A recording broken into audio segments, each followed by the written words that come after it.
गणेश मंगलम, श्री गणनायक मंगलम, श्री गणेश मंगलम, श्री गणनायक मंगलम, श्री गणेश मंगलम, श्री गणनायक मंगलम, मंगलम स्वयंभू सिद्धि विनायक मंगलम, मंगलम स्वयंभू सिद्धि विनायक मंगलम, सिद्धि विनायक मंगलम.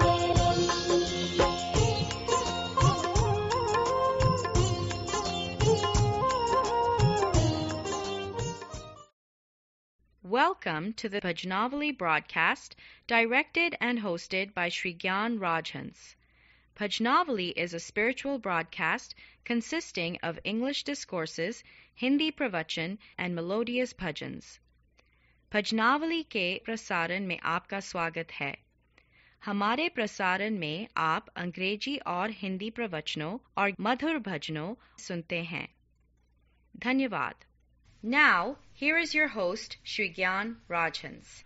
Thank you, Shalini. Dear worldwide devotees of Bhajnavali broadcast, the annual 4-day Chhath festival, which is extremely popular amongst the residents of Biharis and its diaspora, begins tomorrow.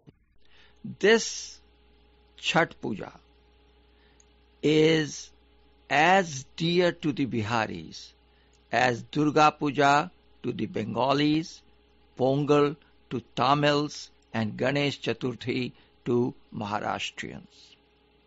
Since my birth is in Bihar, or you can say by birth I am a Bihari and was brought up in Bihar and went to my primary schools in Bihar.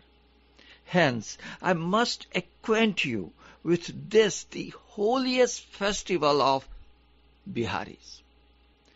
Chhath is a thanksgiving offering to the sun god. And by the way, let me tell you, Chhath is the only festival where the offering is given to the setting sun. In most of the other festivals, only the rising sun is worshipped.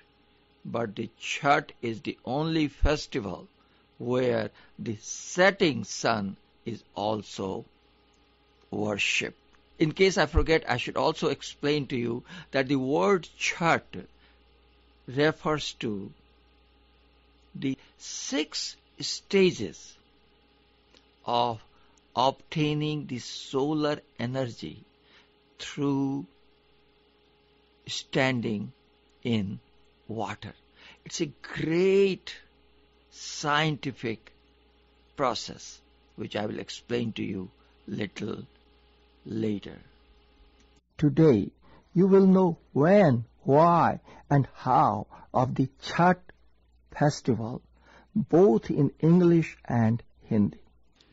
भजनावली के विश्वव्यापी भक्तों, अब चूंकि मैं जन्म से बिहारी हूं, अतः छठ पर्व एवं इसमें निहित 6 हठ योग का महत्व आप सबों को आज पुनः समझाना चाहूंगा.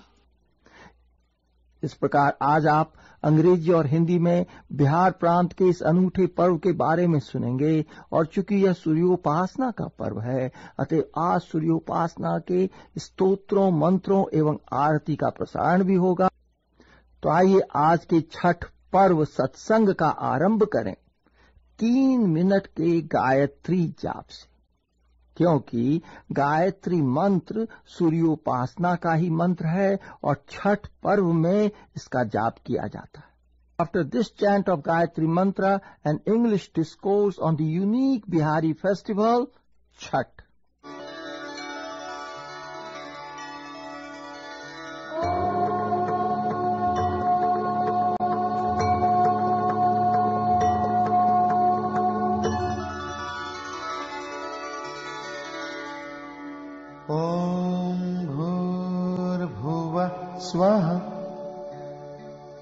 तत्सवितुर्वरेण्यम् भर्गो देवस्य धीमहि धियो यो नः प्रचोदयात्।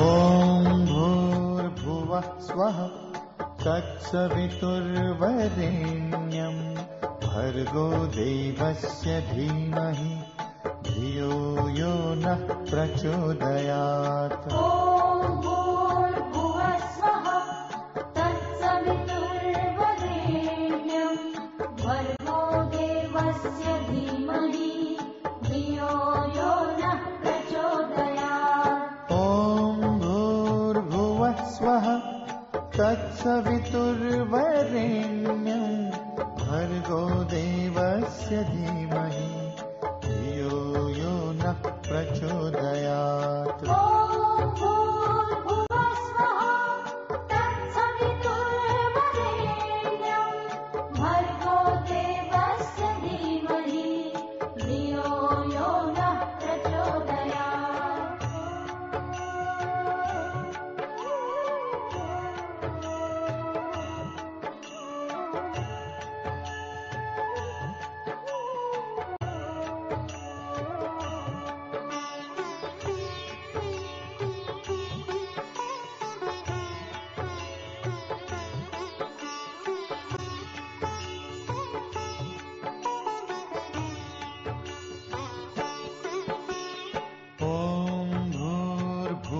स्वः तत्सवितुर्वरेण्यम् भर्गो देवस्य धीमहि धियो यो नः प्रचोदयात्। ॐ भूर्भुवः स्वः तत्सवितुर्वरेण्यम् भर्गो देवस्य धीमहि धियो यो नः प्रचोदयात्। ॐ भूर्भुवः स्वः तत्सवितुर्वरेण्यम् भर्गो देवस्य धीमहि धियो यो नः प्रचोदयात्। ॐ भूर्भुवः स्वः तत्सवितुर्वरेण्यम् भर्गो देवस्य धीमहि धियो यो नः प्रचोदयात्।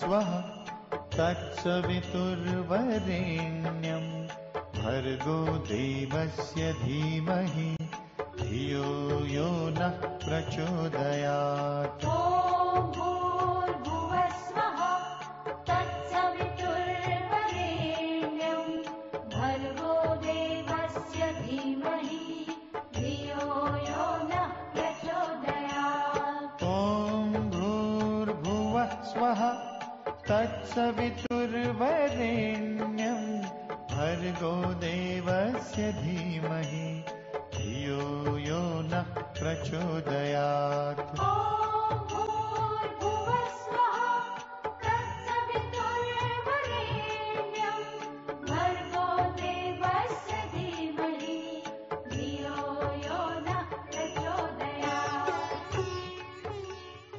An English discourse on the Chhath festival.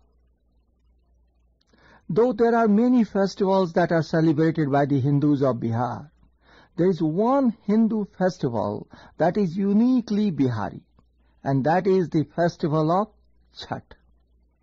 Observed mostly by the people of North Bihar, it is dedicated to the worship of the sun god, and therefore is also known as Surya Shashti.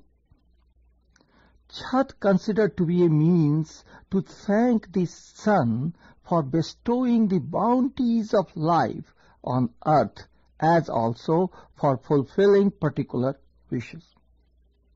The word Chhat denotes the number 6 in Hindi, and thus the festival begins on the 6th day of the Hindu month of Kartik in the Hindu lunar calendar, corresponding to sometimes late October and sometimes mid-November.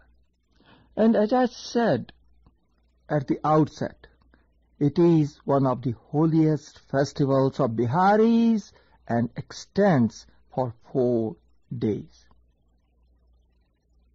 There is a popular belief that all the desires of the devotees are always fulfilled during Chhat.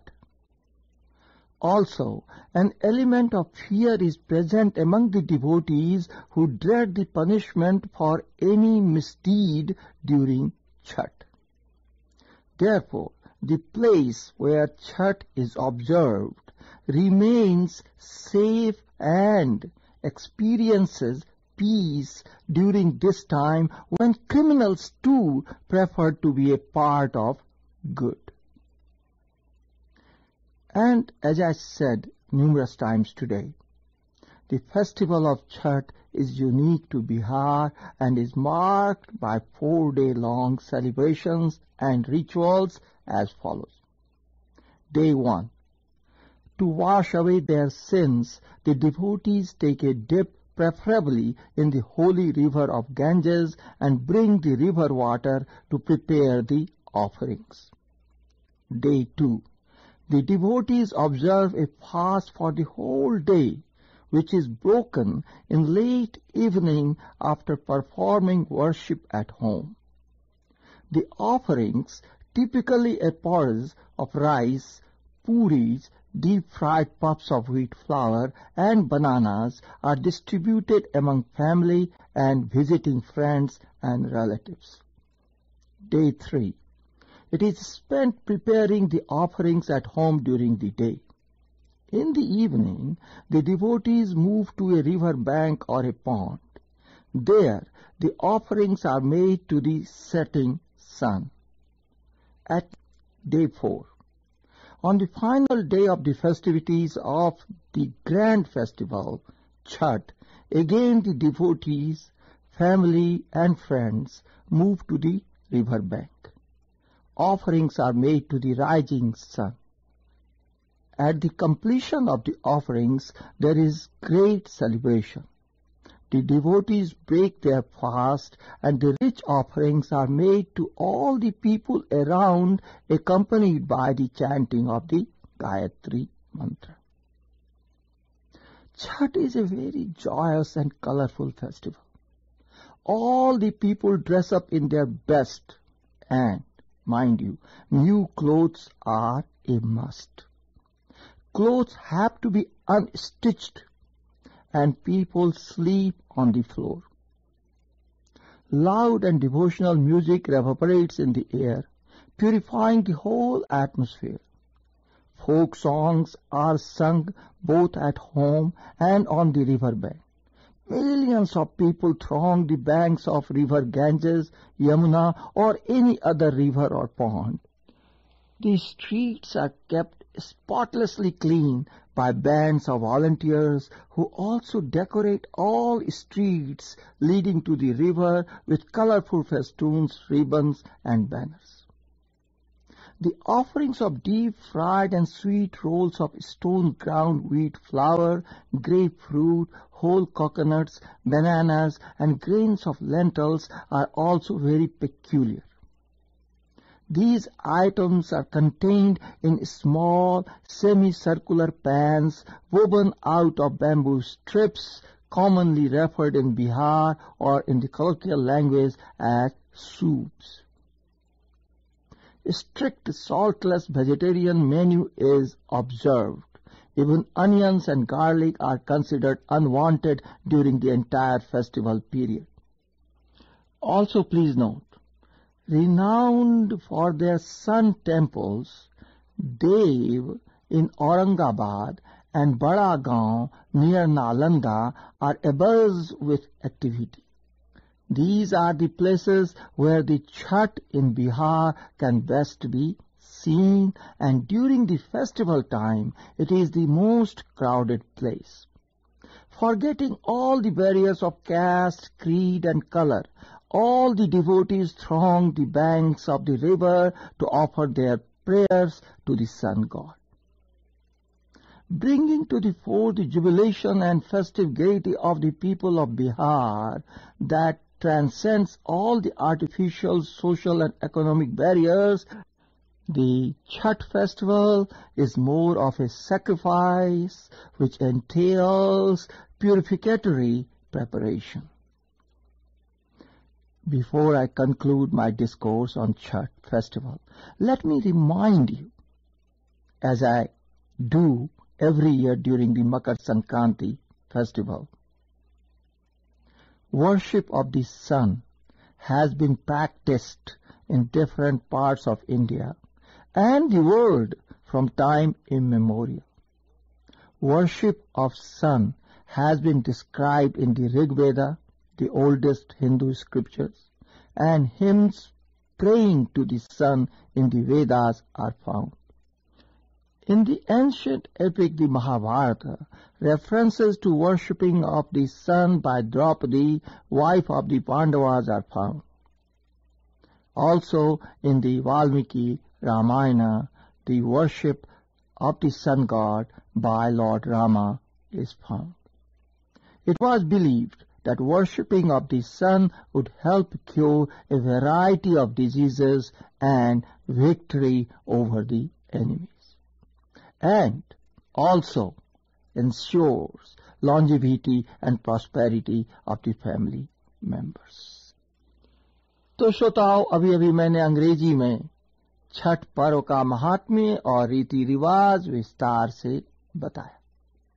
Hindi में भी इसका संक्षिप्त वर्णन अवश्य करूंगा, परंतु वाल्मीकि रामायण के इस आदित्य हृदय स्तोत्र के पश्चात यह स्तोत्र इतना प्रभावशाली है श्रोताओं कि इसे हृदय में धारण कर श्री राम रावण को मारने में सशक्त हो पाए थे। मैंने स्वयं इसका प्रयोग किया है और गत 22 वर्षों से प्रत्येक रविवार इसका पाठ करता हूं। हो सके तो इस आदित्य हृदय स्तोत्र को टेप कर लें। यदि आप इसे प्रत्येक रविवार सुनेंगे तो जो कोई आपके प्रति किसी भी कारणवश शत्रु भाव रखता है, आपके चरणों में आ गिरेगा।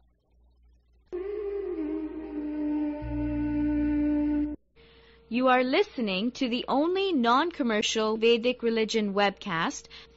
आप सुन रहे हैं वैदिक धर्म का एकमात्र विज्ञापन रहित प्रसारण। धन्यवाद। वाल्मीकि आदित्य हृदय स्तोत्र आपको सुनाऊं अर्थ सहित। एवं सिद्ध आदित्य हृदय स्तोत्र का सभी भी जब पाठ करते हैं। भगवान वाल्मीकि ने इस गरिमापूर्ण स्तोत्र की महिमा का सम्यक वर्णन रामायण में किया है। जब मर्यादा पुरुषोत्तम श्री राम रावण के साथ युद्ध करते समय शांत होकर चिंतित होने लगते हैं कि कैसे धर्म की विजय हो पाएगी, उसी समय महर्षि अगस्त्य श्री राम को आदित्य हृदय स्तोत्र का उपदेश देते हैं और उसका फल भी बतलाते हैं। हे राघव, विपत्ति में फंसा हुआ, कष्ट में पड़ा हुआ, घने जंगलों में भटकता हुआ इस आदित्य हृदय का पाठ एवं जाप करके सारे दुखों से पार पा जाता है। अतः आइए अपनी अभीष्ट की सिद्धि के लिए पवित्र आसन पर बैठकर सदिन योग, ऋषि न्यास, करन्यास, हृदयादि न्यास तथा वर्ण न्यास करके सावधानी पूर्वक शुद्ध भाव से श्रद्धा और विश्वास के साथ एकाग्र होकर गायत्री मंत्र पूर्वक सर्वविधि मंगलकारी आदित्य हृदय स्तोत्र का पाठ करते हैं। ओम अस्य आदित्य हृदय स्तोत्रस्य अगस्त्य ऋषिः अनुष्टुप् छन्दः आदित्य हृदय भूतो भगवान् ब्रह्मा देवता निरस्ताशेष विघ्नतया ब्रह्म विद्या सिद्धौ सर्वत्र जय सिद्धौ च विनियोगः। ॐ भूर्भुवः स्वः तत्सवितुर्वरेण्यं भर्गो देवस्य धीमहि धियो यो नः प्रचोदयात्। ॐ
शमन मायुर्वर्धनमुत्तमम् रश्मिमन्तं समुद्यन्तं देवासुरनमस्कृतं पूजयस्व विवस्वन्तं भास्करं भुवनेश्वरं सर्वदेवात्मको हेश तेजस्वी रश्मिभावनः एष देवासुरगणा लोकान् पाति गभस्तिभिः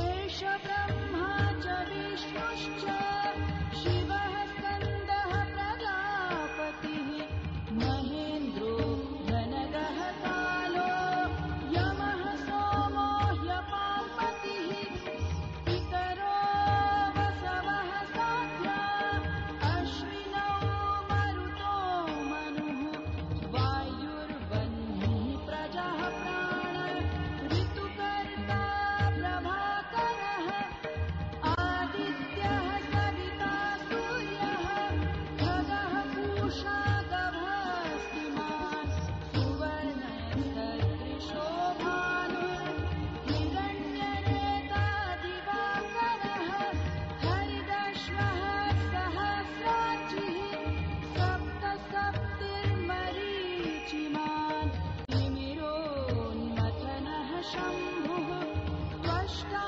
मार्कण्डकोऽंशुमान् हिरण्यगर्भः शिशिरः तपनो हस्तरो रविः अग्निगर्भोदितेः पुत्रः शङ्खः शिशिरनाशनः व्योमनाथस्तमो भेदी ऋग्यजुः सामपारगः धनवृष्टिरपां मित्रो विन्ध्यवीथिप्लवङ्गमः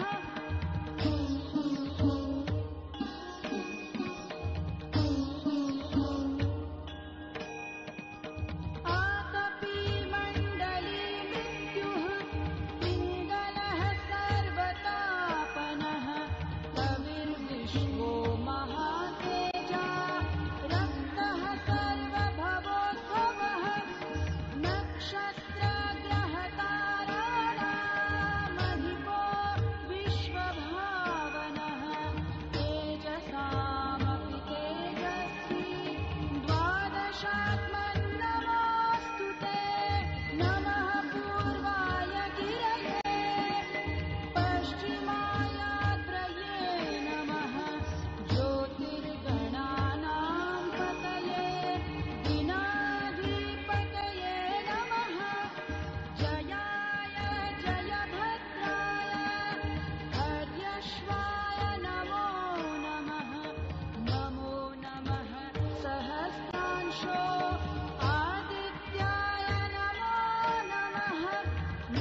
चैवाग्निहोत्रं च फलं चैवाग्निहोत्रिणां देवाश्च क्रतवश्चैव क्रतूनां फलमेव च यानि कृत्यानि लोकेषु सर्वेषु परमप्रभुः एनमापत्सु कृच्छ्रेषु कान्तारेषु भयेषु च कीर्तयन् पुरुषः कश्चिन्नावसीदति राघव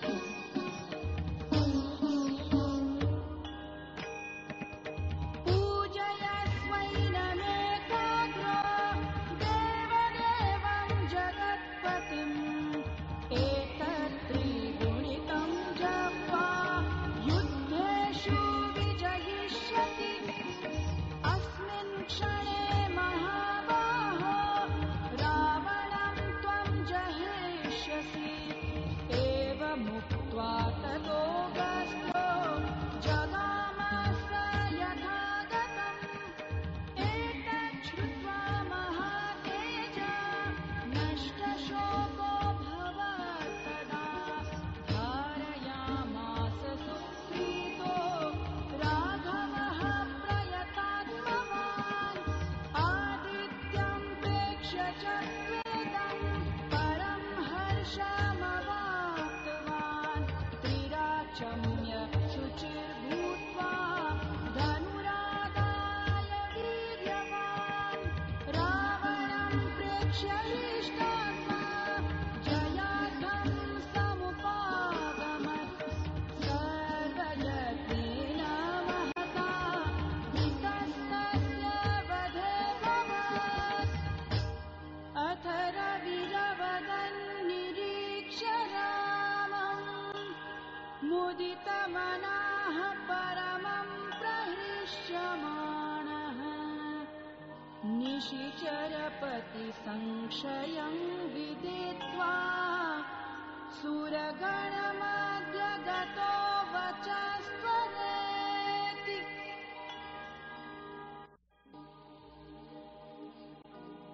भगवान सूर्य के इस दिव्य स्तोत्र के सरलार्थ का ज्ञान होना भी परम आवश्यक है, जो इस प्रकार है। राम रावण युद्ध के समय श्री रामचंद्र जी युद्ध से थककर चिंता करते हुए रणभूमि में खड़े थे।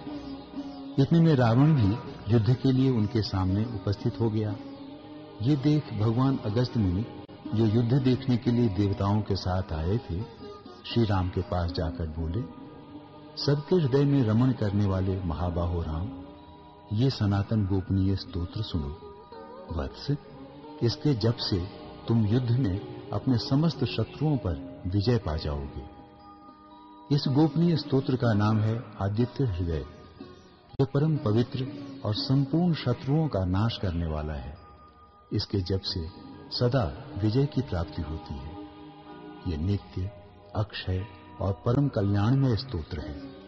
संपूर्ण मंगलों का भी मंगल है। इससे सब पापों का नाश हो जाता है।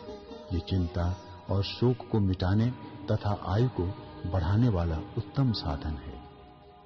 भगवान सूर्य अपनी अनंत किरणों से सुशोभित हैं। ये नित्य उदय होने वाले देवता और असुरों से नमस्कृत दिवस्वान नाम से प्रसिद्ध प्रभा का विस्तार करने वाले और संसार के स्वामी हैं। तुम इनका पूजन करो। संपूर्ण देवता इन्हीं के स्वरूप हैं। ये तेज की राशि तथा अपनी किरणों से जगत को सत्ता एवं स्फूर्ति प्रदान करने वाले हैं। यही अपनी रश्मियों का प्रसार करके देवता और असुरों सहित संपूर्ण लोकों का पालन करते हैं।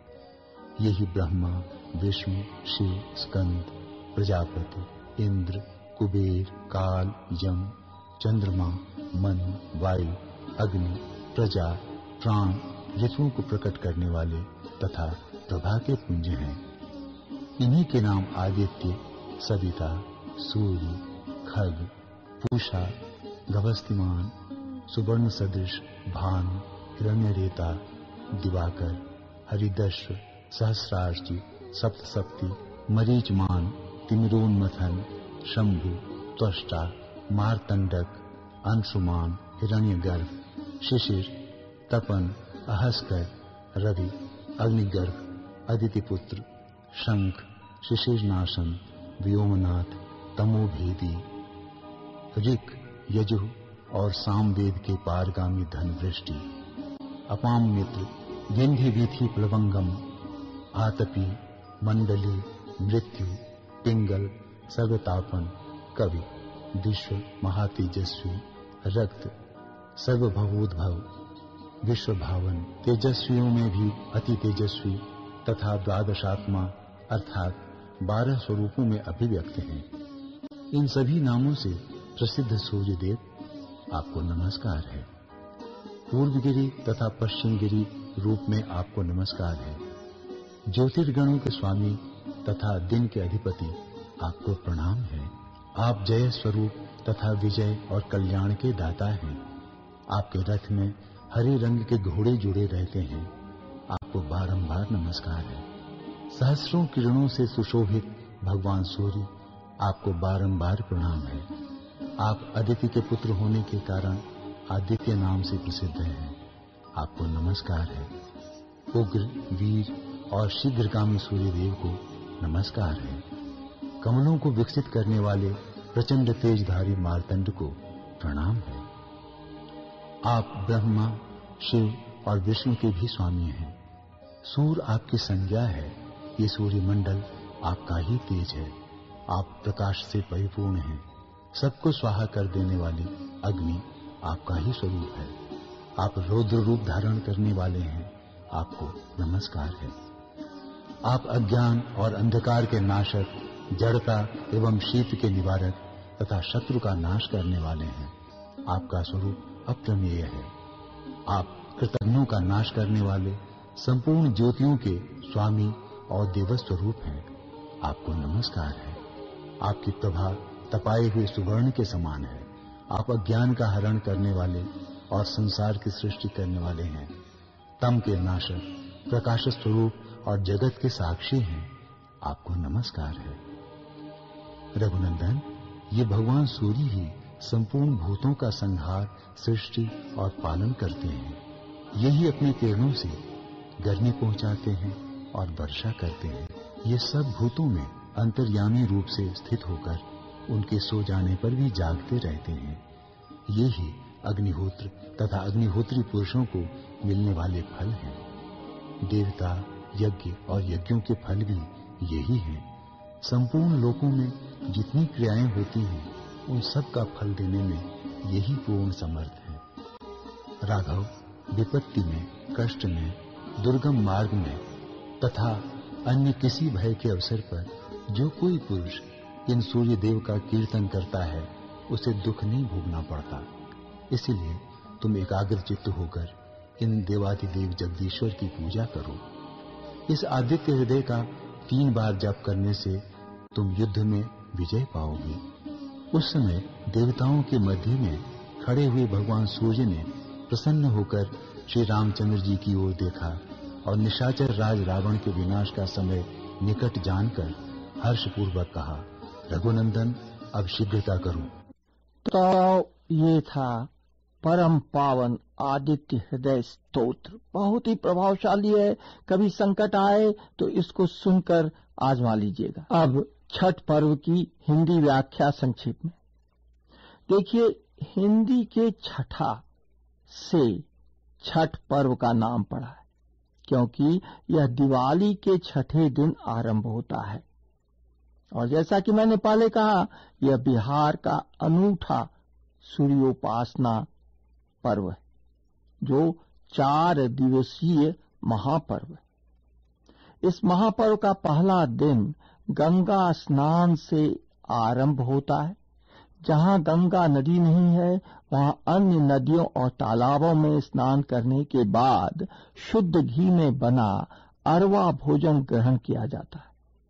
महापर्व के दूसरे दिन श्रद्धालु दिन भर बिना जल ग्रहण किए उपवास रखने के बाद सूर्यास्त होने पर पूजा करते हैं और उसके बाद एक बार ही दूध और गुड़ से बनी खीर खाते हैं और जब तक चांद नजर आए तब तक पानी पीते हैं और उसके बाद से उनका करीब 36 घंटे का निराहार व्रत शुरू होता है।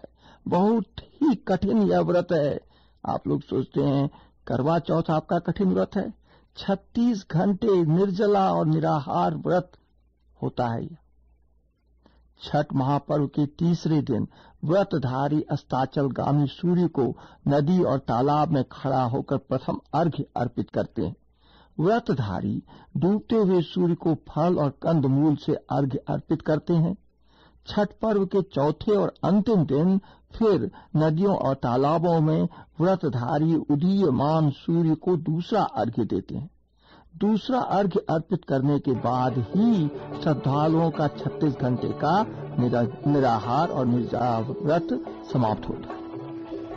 तो बस आज इतना ही। तो आज्ञा दें। जय सूर्यदेव।